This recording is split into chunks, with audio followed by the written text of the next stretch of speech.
Criminal offense po yan. Criminal po yan, sir. Bilang engineer, alam niyo po yan. Hindi ko ako nag-invento dito. Alam niyo po yan. Ngayon, inaamin niyo sa akin na yung construction ng 5th floor hindi kasama sa permit ninyo. Ang construction sa buong lote na ito, walang building permit. Construction doon sa kabilang lote, wala ako nakikita ng building permit. Kasi dapat nakapaskil po yan. At inaamin niyo na under process pa lang po siya. Demolition permit. Pero ito, construction, di naman demolition lang yan. Yung parking. Yung parking meron ng tiro. Ano ba? Yan ang di ko maintindihan, engineer.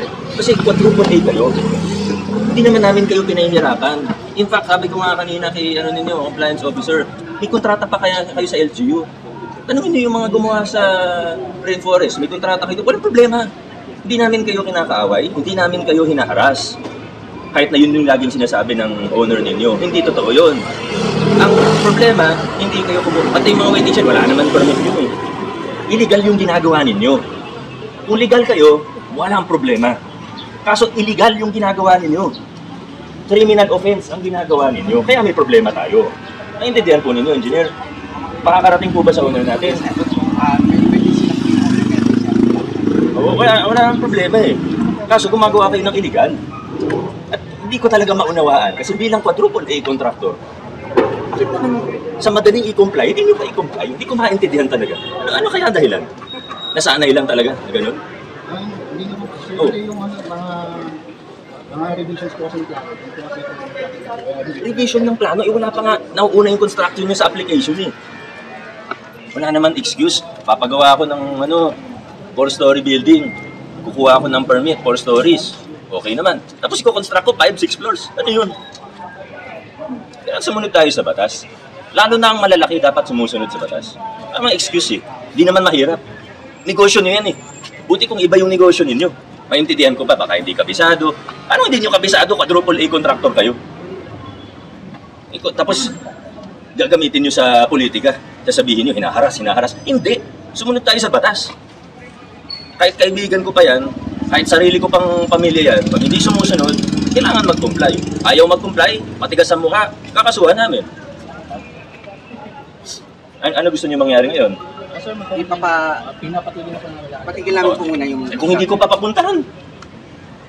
Kung hindi ko papuntahan mismo, hindi pa kayo titigil eh. Kasi napapuntahan ko na to. Pero kita ng sarili kong mata nung dumaan ako, may gumagawa. Kahit ako mismo tumistigo sa korte, okay lang. Hindi ko talaga maintindihan. Sana makarating sa owners natin. Kasi pinahinto na kayo eh. Hindi pa rin kayo huminto. Hindi nyo nire-respeto ang batas. Huwag nyo akong ako hindi ko kailangan na respeto ninyo. Pero respetuhin yung batas.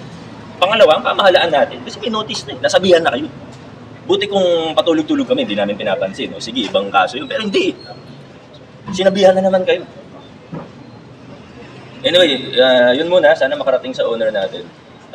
Wala tayong pinahihirapan. In fact, ako na nagsasabi, kung magkaroon kayo ng problema sa building official, kung lehitimo, legal, kumukuha kayo ng permit, nahirapan kayo, ako mismo tutulong sa inyo. Pero huwag kayong gumawa ng illegal. Maayos naman pagkakaan. Naunawaan niyo po, ano? Sige, marami. Tama po, nakita nyo mga kabayan, uutang daw tayo ng 2 trilyong piso. Kulang daw ang kita ng gobyerno para panduhan ang mga programa para sa 2026.